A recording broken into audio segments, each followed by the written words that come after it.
up, y'all? This is Shamar from the T-Bass and Shamar Show. I'm T-Bass. What's going on, everybody? Today we're going to tackle a tough subject. We're going to tackle homelessness. We're going to talk about what we see out there, and we went out there to Skid Row this week, and we wanted to talk to some homeless people and see how they feel and what's going on out there. We went to a couple of organizations. We're actually really one, Brown Bag Lady, which is owned by our very own Jackie Norvell. She has an organization that feeds the homeless, that gives the homeless food and clothes and supplies to be able to survive out there. This is, man, so yeah, we're really going to try to talk about this today and knock this out. Yeah, but and let's talk about how this subject came up. So this is an issue that both me and Michael have championed throughout the years, and we have made contributions to the Brown Bag Lady. I personally typically make an annual contribution to her, whether it's clothing or monetary contributions or whatever. But this is a really important issue because we see how it's affecting the landscapes of a lot of urban cities throughout the country. And so that's I just wanted to give a little background on why we're talking about this, right? But why this is a subject for us. Yeah, for those of you that are out there that are not necessarily in California, Los Angeles, San Francisco, Oakland, you may be in Texas, you may be in New York, another state in general. Out here in Los Angeles, I was just looking at a news clip that Karen Bass was on, which is our mayor. And she said that citywide, we have close to, the last count that they had was over 47,000 homeless. Countywide, you can add another 20,000 to that. So we're looking at 67,000 homeless people. Wow. And this is a problem. And the problem of it is that, according to Karen Bass, according to Gavin Newsom, according to a lot of your people out here who are elected officials, your magistrates, they say that the majority of the homelessness that is now come up is due to a myriad of things, but the main thing is the price of living here in California. It's become exponentially huge. It's become a big thing, and it's beyond a big thing at this point. It's actually terrible. Affordable housing. We can speak on it as residents of California. Both myself having lived in Northern California and also Southern California. My experience with homelessness, man, like I've been to kind of 3 of the major centers that deal with homelessness, and I've lived in once again the Bay Area, Los Angeles, and I briefly stayed in New York or visited New York quite a bit back in the 80s. So this is not a new issue or anything like that. But I will say the shock came to me when I actually moved to Los Angeles. And this was about, I came down to Los Angeles in 2002. Me and my family, we relocated here. And I was working downtown in about, I'd say, 03, 04. I'm on my lunch hour one day and I want to go buy myself a hat. And so I go to one of my little spots there, and one of the gentlemen pointed me and says, "Oh, you want to go to this hat store down here?" And he directed me, and I was near Pershing Square. So just to give you, in kind of in the center of downtown LA. And I walked down a couple of blocks, but I guess I walked a block or two too far. Mm-hmm. And then I stumbled into Skid Row. Right. And I was mind blown, man. And it was the massiveness, because once again, I've already been exposed to homelessness, right? Living in San Francisco, working in San Francisco, during the 90s.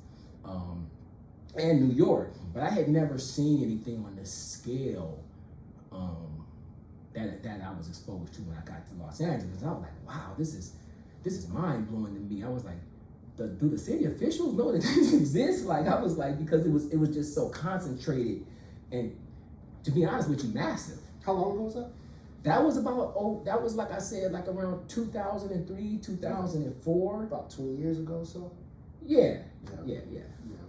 I know we used to go around that same time, in the late 90s, 2000, to Skid Row to make sure that people had food, make sure people had clothes, shoes, things of this nature, you know, toothpaste, deodorant, all of the essentials.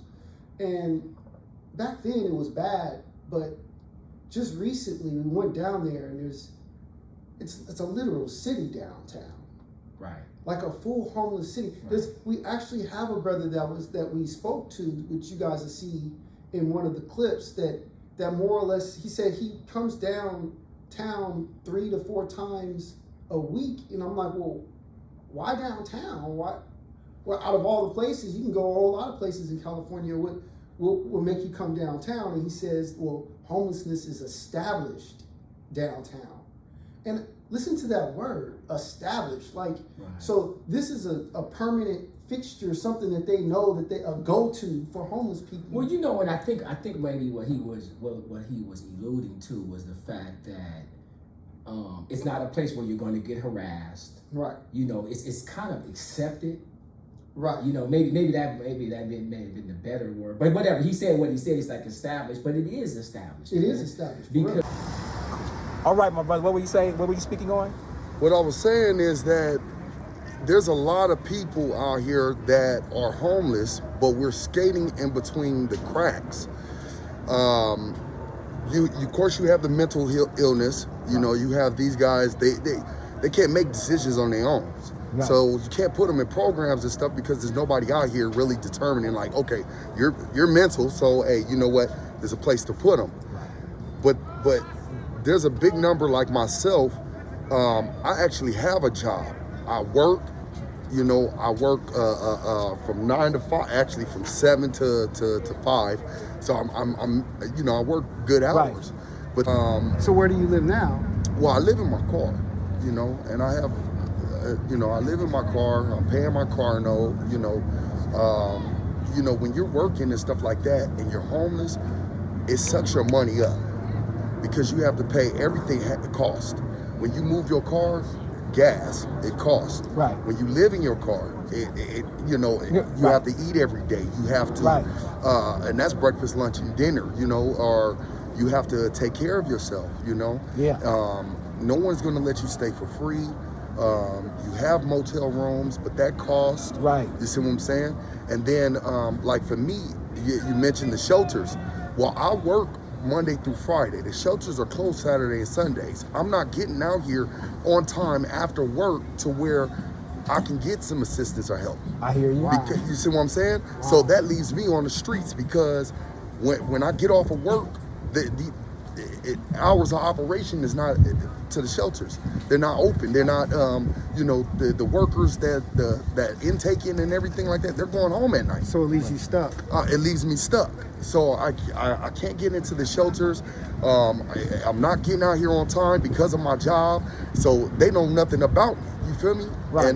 And I'm coming out here. I come out here and I like to come downtown probably about 3-4 nights a week. You know, things get kind of rough down here, so you kind of, you know. Right. So what's the attraction of coming down here as opposed to somewhere else? The fact that, well, this place is already established. Homelessness is already established here. You see what I'm saying? So people tend to flock down here because they feel like, hey, you know what, it's established. You know, you go to other places, they have home encampments and stuff like that, but you know, you just have a lot of riffraff. Right. When you go to a lot of different cities and you look at their shelters, a lot of their homeless encampments are right outside their shelters. So because you have these big shelters here, everywhere down here, homeless encampments are sitting right outside the shelters. Right, got you. See what I'm saying? Got you, close to the services. Close to the services. Got you. You see what I'm saying? And when there is no services and the people that's skating in between the cracks, that leaves us on the streets. You see what I'm saying? There's help here, mental health, and there's, you know, there's mental health workers and stuff. Mm-hmm. The problem is those workers ain't hitting the streets. Right. They're not walking out here, seeing this person pissing in the street, determining that this person is not fit to get actual help for themselves. So they just leave them on the streets. They don't do nothing. And there's people out here that work and do have jobs, but they're, you know, when you're working during the hours of the help hours, and then you get off, you just don't have, any help. You're stuck. I hear you. You know, so you're stuck on relying on financial support and supporting yourself, financial support and everything. But even then, like I said, it sucks your pocket up. You know? Right. Yeah, because, and when we say, we're not talking about a block or two here. We're talking about, you know, maybe 3 or 4 mile radius of just tent city. Right. You know, just like tent after tent after tent. Right. And so this is, you know, I mean, we were driving. So when we were doing some of that, footage, when we were just kind of like driving down the street, we drove about, maybe that was probably like at least 5 or 6 blocks. Right. And we were just, and that was just centered around where we were. I mean, so if you went out, I have to say probably at least maybe a 3 mile square radius that you have that density, that concentration of homeless people just gathering and living, and you know. And that's, you know, Karen Bass, she declared it a state of emergency. And thank you for being here. Day one, as I said yesterday and as I said throughout the campaign, on day one, I would declare a state of emergency. I actually haven't even been to City Hall yet. It shows the people of Los Angeles that we are united and serious about the city's crisis of homelessness. And we're gonna try to raise up $1 billion to throw at homelessness, which I'm not sure if they ever got the billion, but which is a drop in the bucket, really, I'm sure, in today's economy, right? The LA City Council now asking tough questions about her budget to provide $1.3 billion to fight homelessness. That budget includes $250 million to expand her Inside Safe program. We spoke at LA City Hall a short time ago. We want to reach the point where we can do Inside Safe in all 15 council districts. And what that means is that we want to clear out encampments citywide. So Bob Blumenfeld, who runs the city budget committee, is saying, whoa, let's put the brakes on this a bit. We're not giving you a $250 million blank check. We need to sort of look at this closer, slow things down a bit. What do you say to that? Does he have a point that they should be able to check on this stuff? Well, first of all, the council has been involved 150% from day one. In other words, when we see an encampment, most of the time it's the council that has said, please help us deal with this encampment. And so that's where we go and why we go. And we are most certainly not asking for a blank check. I think in the beginning, the council wasn't sure exactly what the breakdown of the $250 million was, and so we've provided that. So we're in the process now of the dialogue. So we have worked very well over these last number of days. Bob and I served together in the state legislature through very difficult times. As a matter of fact, he was budget chair there. And I'm sure we will be able to reach a resolution that allows Inside Safe to continue to move forward and reach the scale that it needs to be. Man, considering that houses are $700,000, $800,000 on average, just to buy a home, and then you got your rent, which is up around in between $2,000 and $4,200. We'll say 1,500. Like say you got a single or whatever. Say you're just a single person. But but we see not only singles, we see families out there too, man. So no, for real, like seriously, for once. So you go to Koreatown, you could rent a basic bachelor's apartment for somewhere in between $1,100 and $2,000. That's a bachelor's apartment. So then when you start going up to the 1 bedroom, now you're looking more like $2,000, $22,000. 2 bedrooms, now you're looking at $23,000, $24,000. 3 bedrooms, now you're looking at $3,000, $35,000. And that's just ridiculous for people who are not making the same money as, say, your attorneys or your doctors or your congressmen or people who have career jobs. This is something that we definitely have to tackle. I was watching that they built 500 units of tiny homes. Okay. And then they're purchasing hotels and motels, restoring them, and then making them for people who are homeless to go in. And when we got out there, we had drove by that tent city. Yeah. And I'm gonna pause it on one of the clips, and you can see clearly that in one of these tents, I'm not sure if it was a mother and a daughter, a grandmother and a daughter, but you see, it was a young lady, a little girl. She couldn't have been no more than 10. And I said to myself, like, geez, man, you got whole families out here. You got mothers with fathers with children living in a tent and out of their car. For homes, like people who say that they're out here because they lost their home. Do you see that a lot out here? Yeah. Yeah? What about families? Families too. Damn. Whole Man. families, mom, dad, children, everything. Man. Yeah. And, you know, it's like the brother said, you go to a bunch of cars that are in a row. These cars, we're talking about 2020 cars, 2023 and 2000. People living out of their homes. People living out of their cars. So now vehicles have become the residence. Right. So what my man is saying is that a lot of these cars that are on this block right now are actually people living in these cars and not necessarily or owning these cars. So this is something that we're out here trying to expose. There's no stores on this block. There's no stores whatsoever. But you got a whole block full of cars. That's because they stay either in this housing or they stay in the tents. Especially the ones that's parked right. You got a tent and you got a car parked right in front of the tent. Right. Those cars belong to the people that live in that tent. Wow. Yeah, because a lot of the people in tents, they're also territorial. They're not going to let just anybody park right in front of their tent unless it's their car. I got you. You see what I'm saying? I hear you. Yeah, they're kind of like claiming it like as if it's their land or, you know. They're staking their claim. Yeah, they're staking their claim. But then meanwhile, you have the city putting ordinances in place where, you know, you can't park in certain places and this and that. And so that speaks to the magnitude of it. A lot of different topics came up, you know how this happens. And it is a myriad of circumstances that causes this issue and that forces people into this situation. You know, we're talking mental illness, drug addiction. We heard some of that stuff. And the question is how do you see the situation down here? What do you think some of the problems are out here, and what could be done? Drugs really is just flooded with drugs everywhere. Like, you know, that I see that everywhere. Just people don't care. They'll take their pipes out in front of every police. Don't even do nothing about it. So it's like, wow. So it's like it's really not a problem over here to them because they don't do shit about it.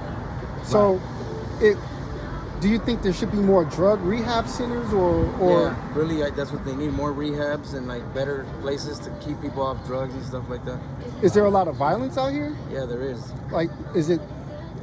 There's violence, gun violence, people get killed on, but you know, and then also fentanyl's a big problem. Fentanyl. Damn, where would you, well, I don't want to say where would you get fentanyl, but obviously everybody is offering you shit over here when you come over here, like, you know. That's the hustle. So hustle is fentanyl right now. Yeah. And just, you know, the lack of affordable housing, of that thing. And so, yeah, it's just, it's a big topic, man. Yeah, so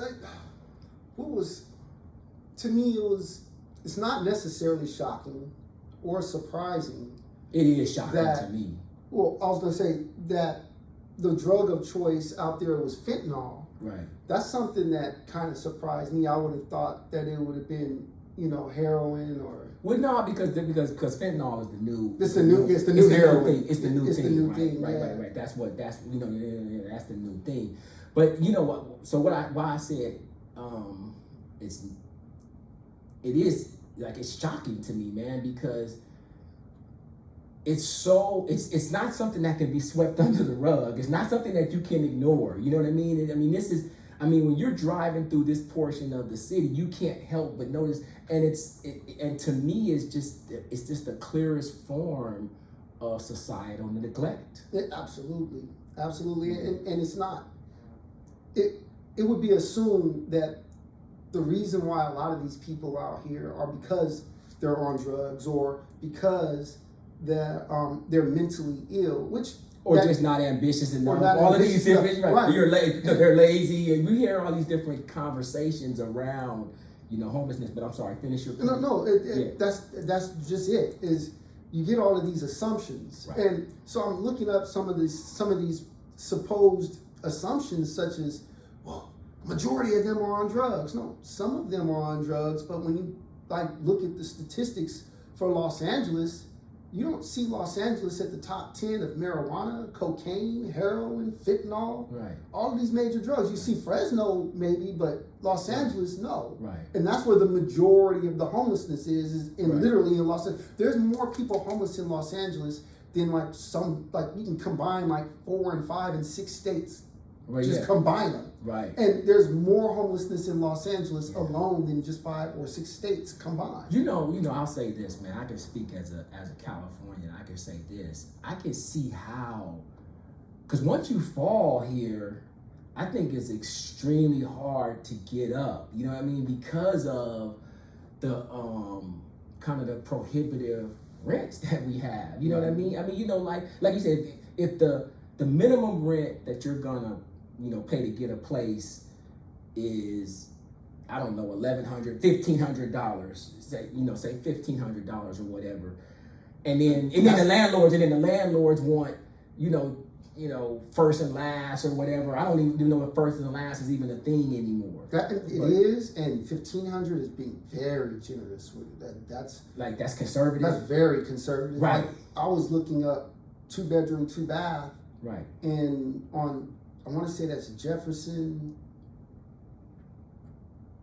and it's hard, I can't remember the street, but they just built some apartment units over there. Mm-hmm. And I said, well, let me look. Yeah. See what I'm looking at. Yeah.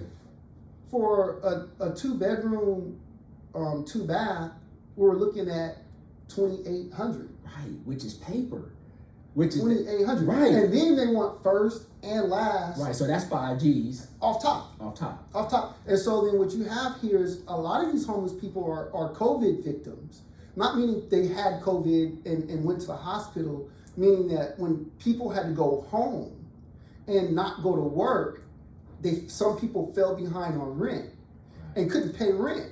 And so now that all of the things, the programs to help people who are in that situation, some of these programs are up. Some of these programs are over now. They're not assisting. They've expired. They're not assisting nobody. Right. So some of those people are now just having to vacate wherever they was at because they couldn't catch up. Right. And so now you end up in a car with a tent, like how we saw when you have cars parked next to a tent. And generally speaking, if the car is parked next to the tent, that's generally the person who's in the tent, that's their car. It is just it was a bad. So what struck me when we got out of the car, it's the smell. Yeah. You smell urine. There's feces on the street. Right. And I don't know, that may have been some dog poop that somebody just didn't pick up, right? But I did notice. No, yeah. So and then you have, so it's definitely also a public health issue too, right? Because I'm like, oh, absolutely. And from that standpoint alone, I think that it really has to be addressed because you're these people are citizens, already, and we're supposed to be helping out our citizens here. That's what our tax dollars go for, and then you're also creating a health hazard, right? So. I'd say, what really bothered me is when we was talking to, I forget the guy's name, the Latino dude that was in the wheelchair. Yeah, the Latino guy. And he pointed out the building that was being constructed, which was a low-income unit. And the main reason they're building this low-income unit is because in 2025, he said, this is what he says, I gotta look this up, make sure it's true, but I can understand that being a thing. In 2025, the Olympics will be here in Los Angeles. So what they want to do is clean up the streets so it makes it look and appear as though Los Angeles is this beautiful city, which it is. Yeah. It is a very beautiful city, but they want to be able to go downtown, pan the cameras on the street and say, yeah, look at how beautiful this is and look at where we are here. But what they've done, what they want to do is like they did in Brazil. They want to create housing and push out all of the homeless people from downtown, push out all of their belongings, and put them into low-income units, which is fine. That's actually not a terrible thing. Yeah, that could be a step forward. It could be a step forward, but some of it isn't because they feel that, or the system feels that this should happen. Some of it is because we want to make sure we look good. Right. It's a perception issue as opposed to a human rights issue. Actually solving the problem. Right. You know. And granted, we understand that there are those of you out there who are elected officials who are actually trying to solve and resolve this problem. And we do understand that there are those of us who are private citizens who are out here trying to tackle this problem, such as, like we said, Jack, our local brown bag lady. What do you feel is the driving cause, or what have you been hearing as you go out? I don't think there's one driving cause. I think it's so multi-layered, and I think the pandemic exacerbated it. We don't have a lot of resources. I think we're slowly starting to get more resources for people, but there are people on the street who've been on the street for like decades. So it's, you have a lot of mental illness, you have a lot of, I think, people self-medicating, and addiction to disease. So it's multi-layered, it's not one thing. Right. You know? Yeah, I also think that Los Angeles has a housing crisis. There aren't enough homes, there aren't enough shelter beds, there isn't enough people who have a full-time job can't afford rent in Los Angeles, and so once you get to a place where you can't pay your bills, whether that be health-related, domestic violence, losing your job, all kinds of different reasons, when you look at the statistics, that there are a lot of statistics out there about how many people on the street have mental illness, how many people on the street are addicted to drugs, and those are the most visible people that you see, but those aren't the majority of the people that you see.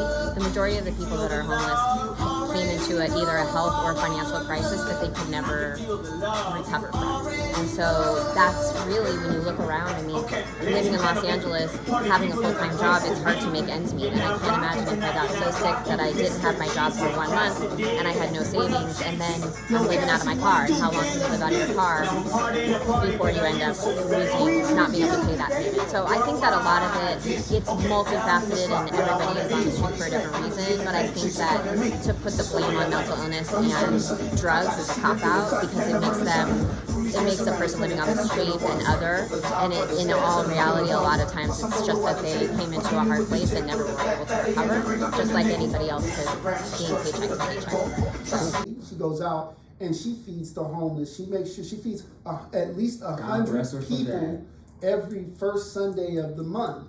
What street did she say she goes to? Do you remember?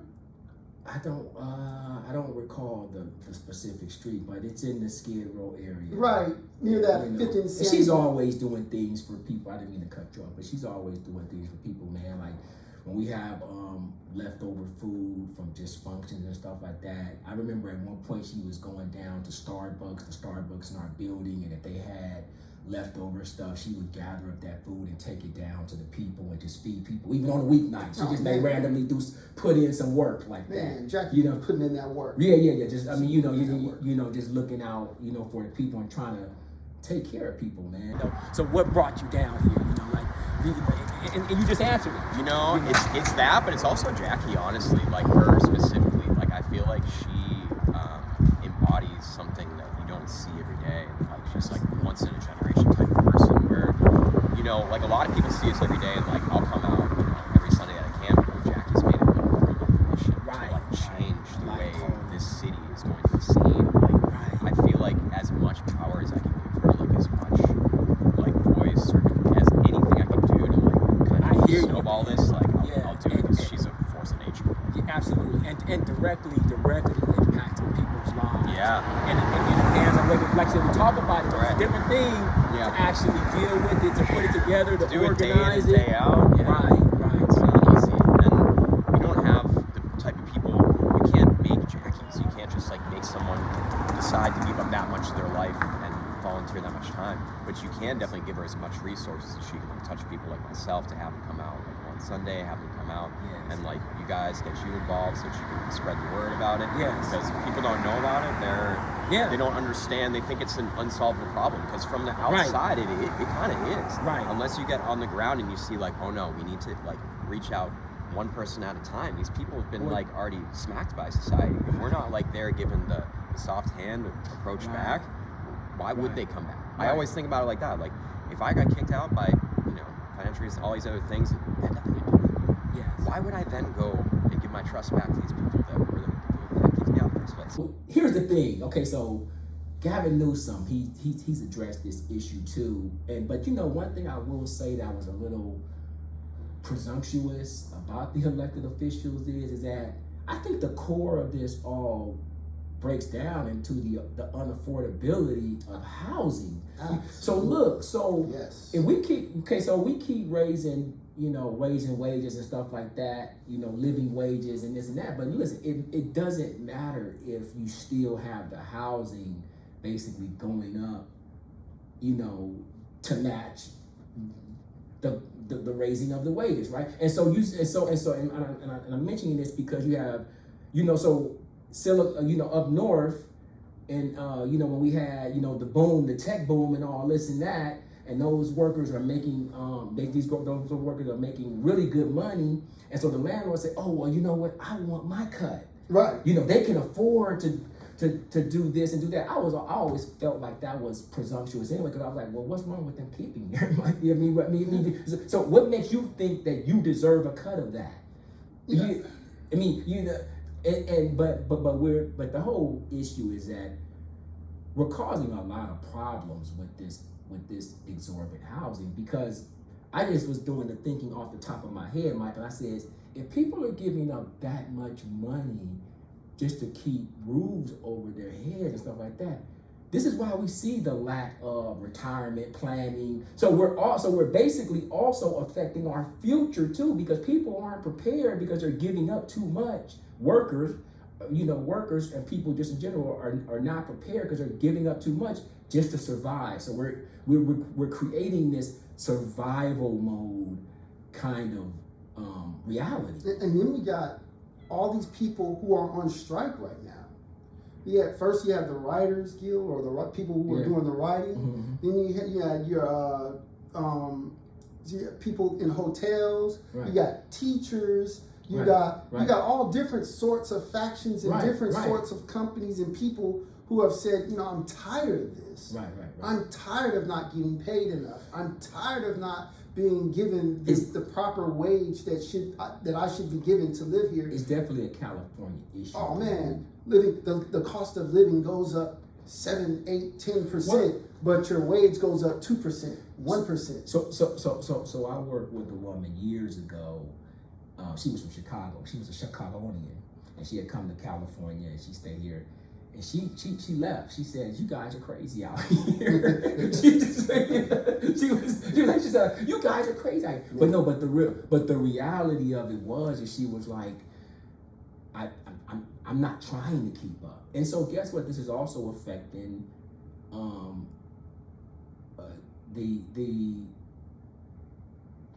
you know, how people want to come to California and stuff like that. Like, people are starting to avoid it. Businesses are starting to avoid it. So what's the cost of doing business here? Right. You know, they're like, what's the cost of that? You know what I mean? So and so, you know, man, I don't know. Or it's the opposite. They want to come to California because they know they can price gouge. Like, I know you can run the price up on folks. And I mean, generally get rich off of it.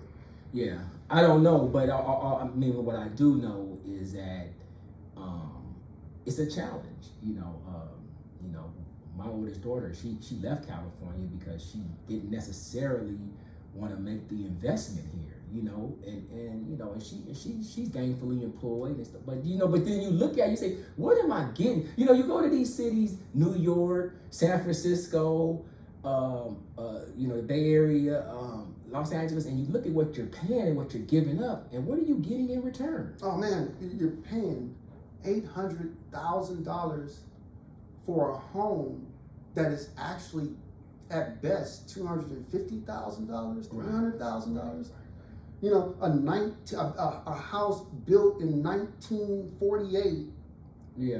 With minimal, reconstruction done to it. Right.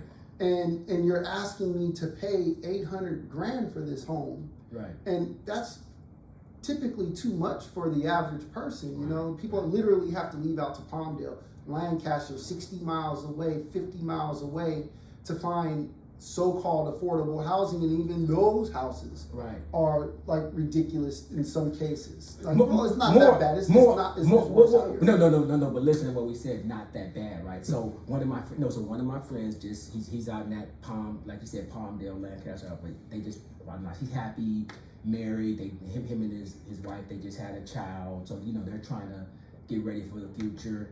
And he bought a home. He's nice neighborhood.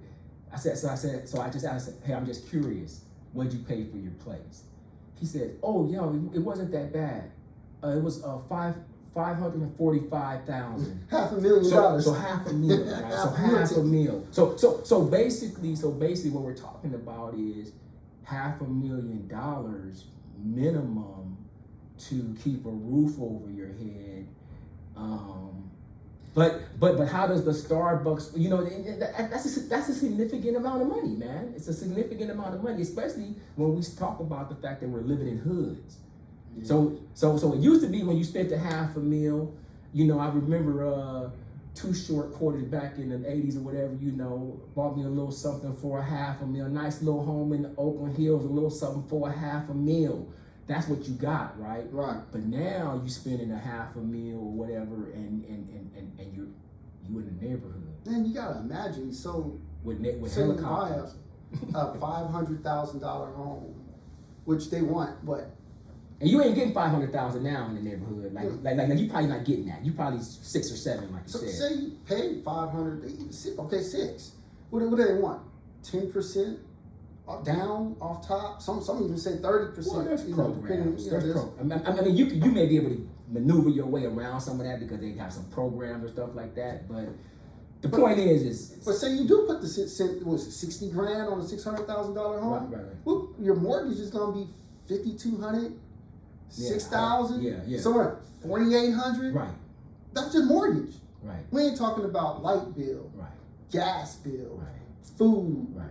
Car. Right. We ain't talking about the rest of that stuff. Right. And so there has to be something done about this. It is completely unethical, in my opinion. Right. In my opinion, some may feel otherwise. Right. Those people who have money may not necessarily feel the pressure, but those of us who don't necessarily have it that way, you don't feel right. It feels like something should and could be done.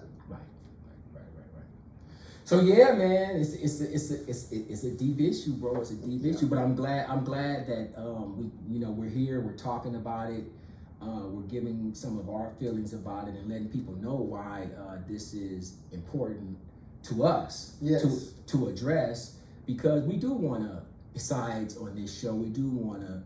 I mean, we have fun. We go out. We do fun stuff. We talk about sports. This is what me and Mike do. But we also have these kind of conversations too.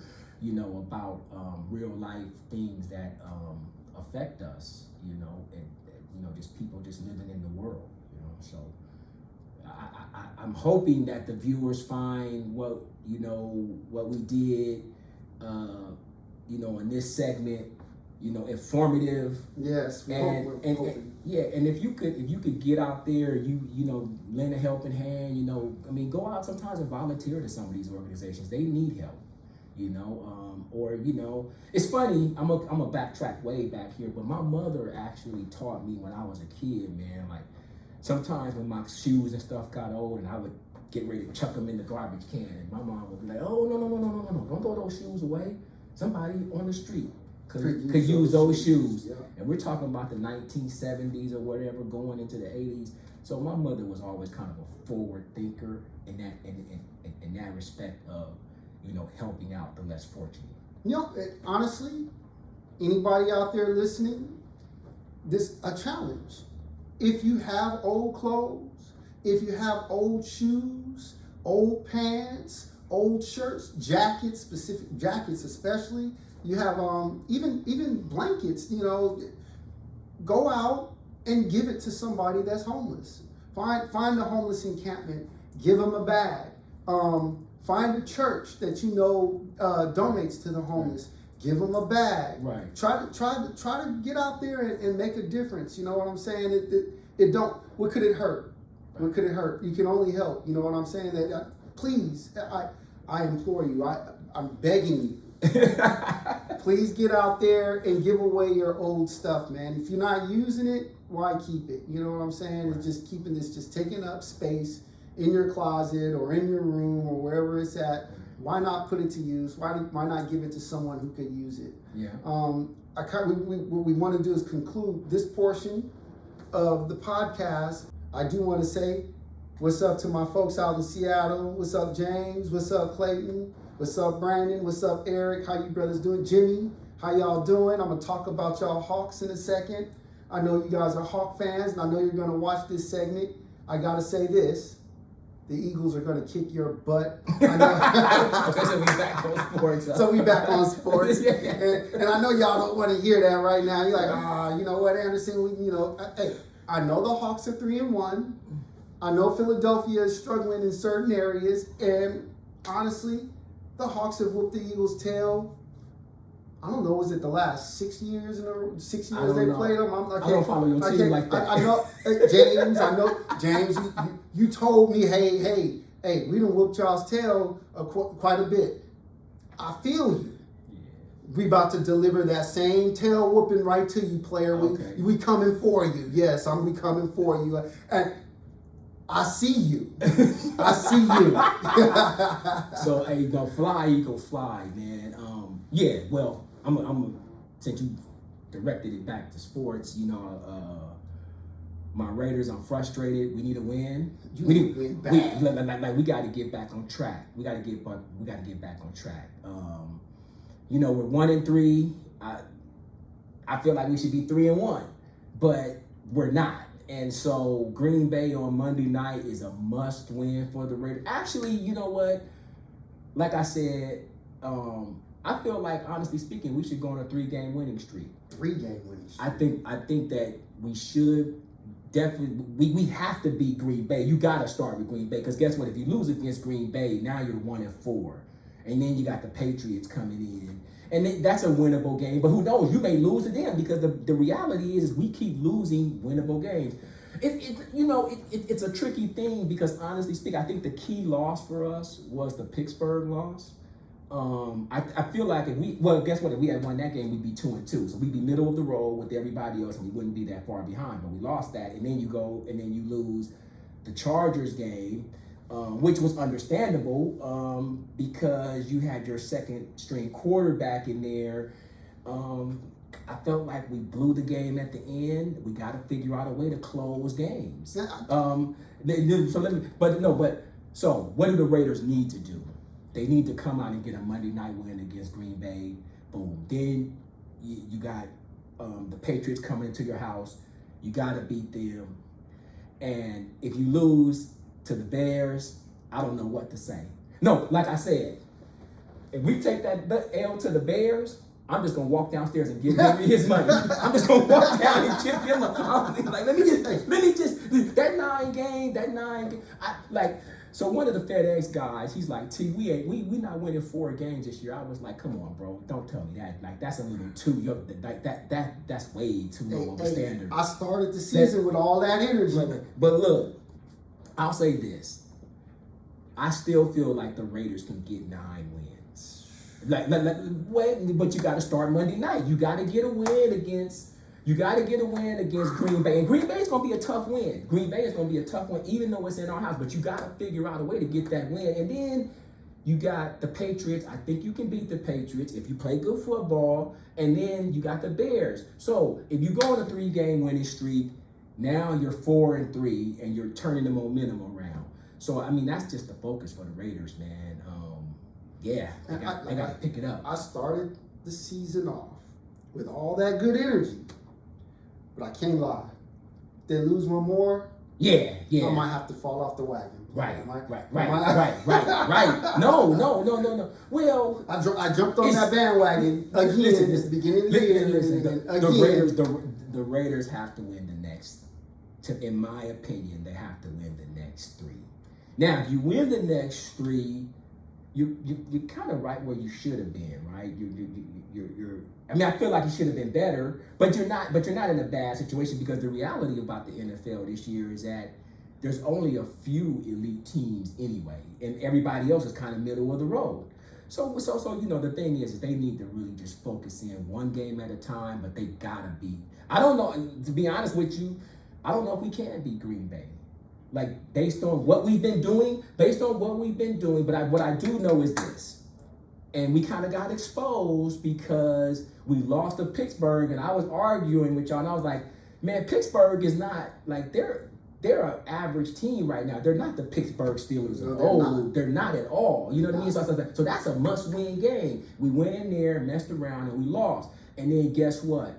You come back the next week, and Pittsburgh gets blown out by the Texans, and they only put up 6 points. I was like, and you guys lost to them? Right. And see, that's what I'm talking about. That's what the Raiders' issue is. You don't beat the team that you're supposed to beat. The Bills lost.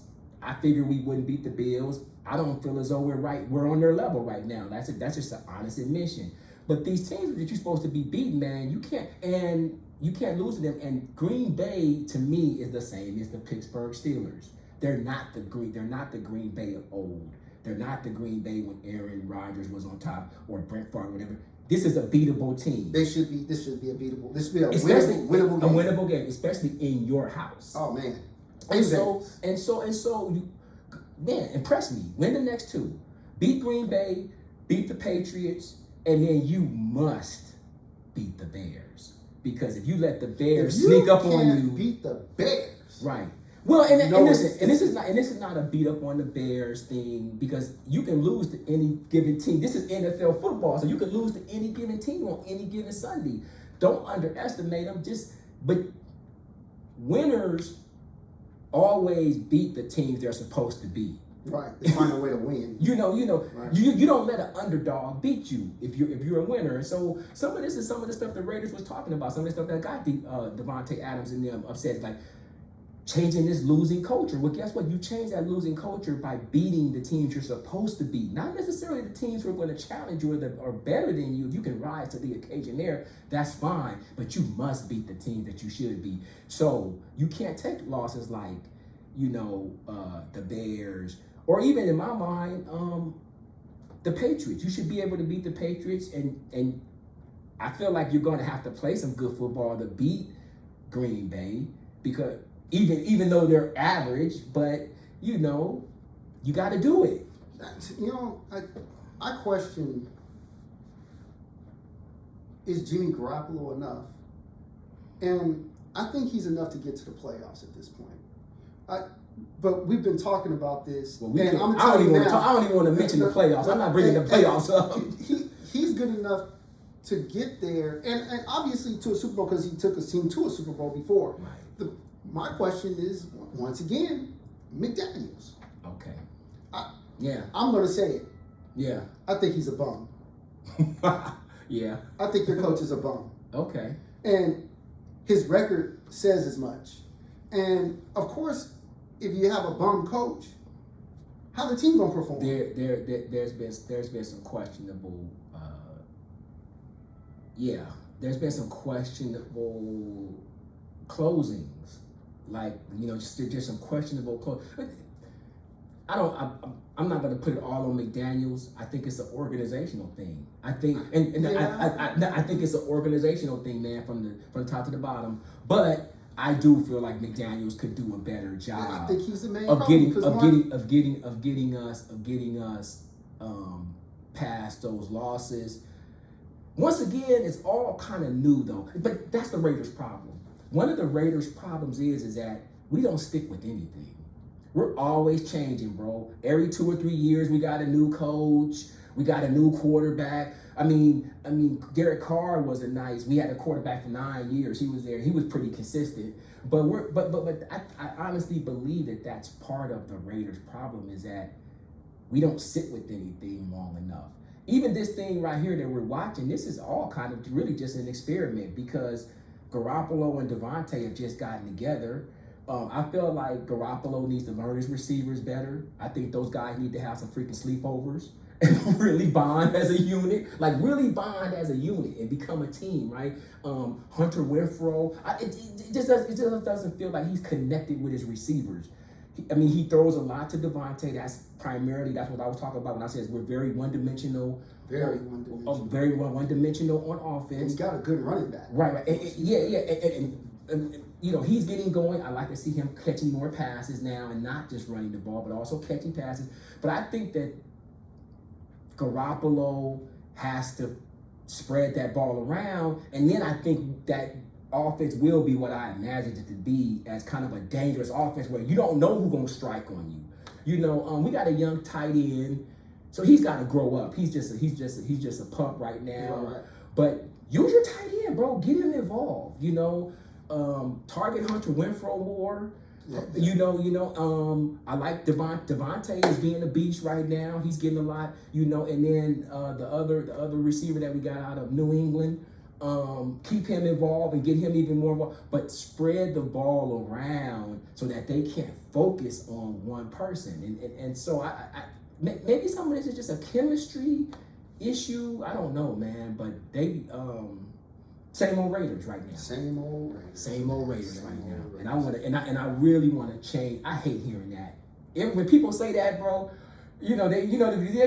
oh, he got one win in the beginning of the season. Now they going to the playoffs. Now change that narrative. Now they're doing this. Now they're doing that. No, y'all gonna start off the season cool, and then y'all gonna fade. And then y'all gonna fade. That's the conversation around the Raiders, man, and they gotta change that narrative. The defense actually. Thanks, guys, for stepping up. I think the defense is playing much better, but that offense got to get going, bro. I don't like what I see on offense. We haven't put up 30 points yet. We're going into our 5th game. We haven't put 30 points on the board. And this is Garoppolo. Wow. So, That's the one. Those are things of Philadelphia the offense is really good. It was kind of putting along for the first 2 games, but the last 2 games, Jalen is starting to throw better. They have a new offensive coordinator, new defensive coordinator, and a bunch of turnover on defense. So, and then at the beginning of the season, you lose your safety, you lose 2 corners, your slot, your slot corner, your outside corner. Yeah. You lose your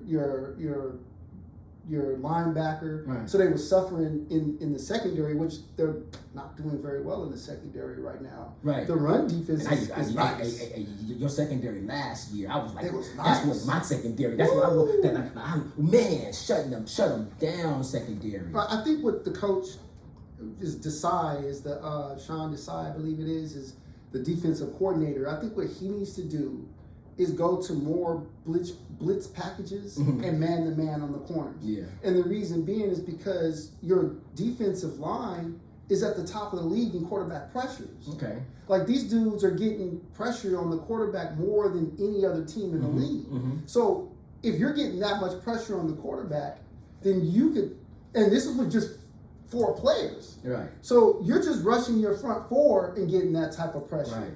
If you blitz a couple of times and lock up on man, the quarterback ain't gonna have time to get it there. You're not gonna have to necessarily lock up man for longer than 2-3 seconds, right? Because they're pressuring the quarterback to get rid of the ball beforehand. Yeah. If they were to do that, that would transform, in my opinion, that would transform the defense back to what they was last year. But right now they're getting chewed up. Like this next game versus the Rams, I can't lie. Right.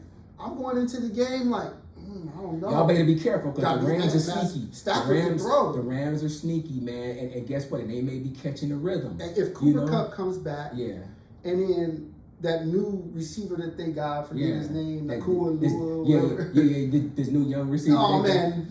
Right. And Matt, he can cut you up. Hey, but look, I'm gonna tell you, the game that I'm really kind of looking at this weekend, that's kind of got my eye, to be honest with you, is the Cowboys 49ers, baby. I want to see what's up with that. Man, I want the smoke. I want the smoke. I want all that smoke. I'm all front center. Right. Front center. I want to see what that do.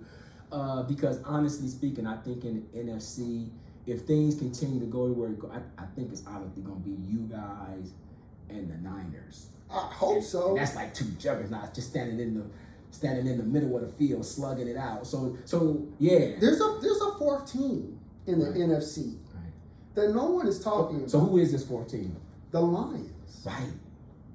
Nobody Lions believes in ain't them. no joke. No, they ain't no joke. But listen, nobody's gonna believe in them until it happens. Until they got to do it. Right. Got to do it. Right, they got, and that's the thing about the Lions. But no, so we got the Lions coming up.